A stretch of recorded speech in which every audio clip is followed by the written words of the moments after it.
Welcome back to This Is My Body, Eucharistic Miracles of the Church. In this series, we've witnessed remarkable events and stories that pierce the veil between heaven and earth and point us to a profound mystery of Christ's presence in the Eucharist. In our last episode, we met a hidden saint, Juliana of Liège. She saw a vision, a dark stripe across the church's liturgy, and she longed for a feast to honor the body and blood of Jesus in the Blessed Sacrament. But today we witness a miracle that confirmed her vision and moved the church to celebrate with one of the most beloved feasts in the Catholic calendar. So let's begin. It's the year 1263 in the small Italian town of Bolsena.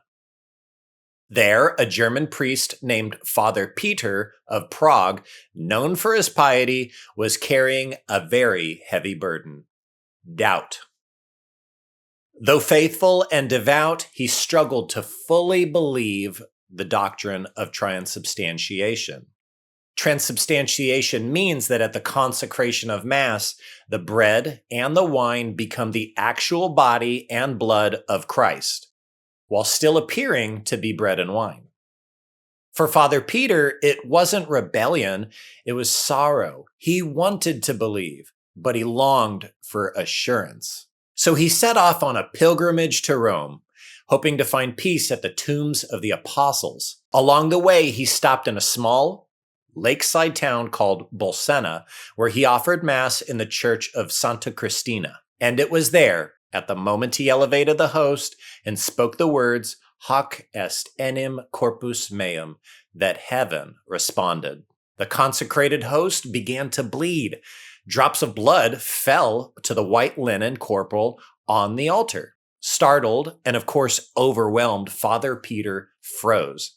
He had just spoken the words of consecration, the words Christ gave us, and now, before his very eyes, the mystery that he had doubted was made manifest. The congregation, well, of course, they noticed his distress. Someone approached the altar, and as they looked on, too, they saw what had happened. Blood on the altar, blood on the corporal, blood flowing from the Eucharist. Well, the news, of course, you can imagine, spread very quickly. Pope Urban IV, residing in nearby Orvieto, was informed. He sent investigators, theologians, bishops, and witnesses to examine the corporal and hear Father Peter's own testimony. Their conclusion was clear. This was a true miracle. The blood-stained corporal was brought to Orvieto and enshrined in the cathedral, where it remains to this day.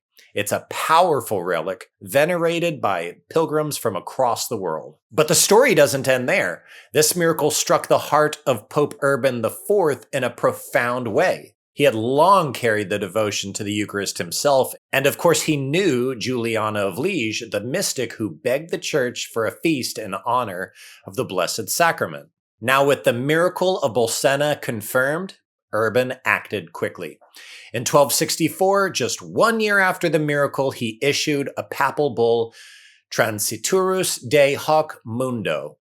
With it, he established the Feast of Corpus Christi, a universal solemnity celebrated throughout the entire church to honor the body and blood of Christ in the Blessed Sacrament.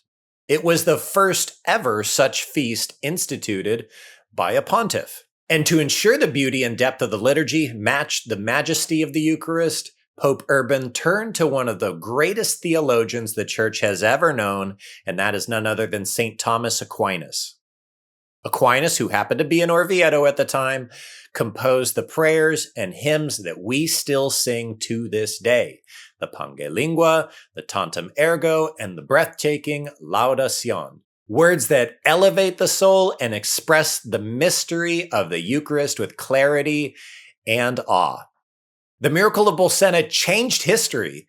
It reaffirmed the doctrine of the real presence, it confirmed Juliana of Liège's vision, and it gave rise to the Feast of Corpus Christi, a feast that is celebrated still around the world with processions, benediction, and public acts of adoration.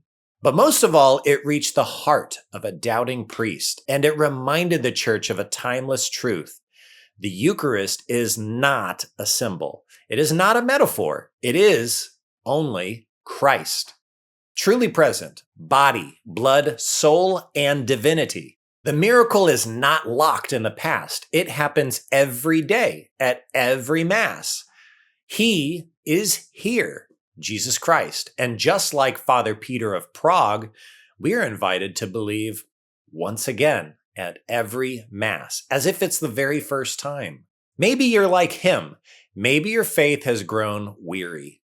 Maybe you want to believe more deeply, but you struggle to see through this veil.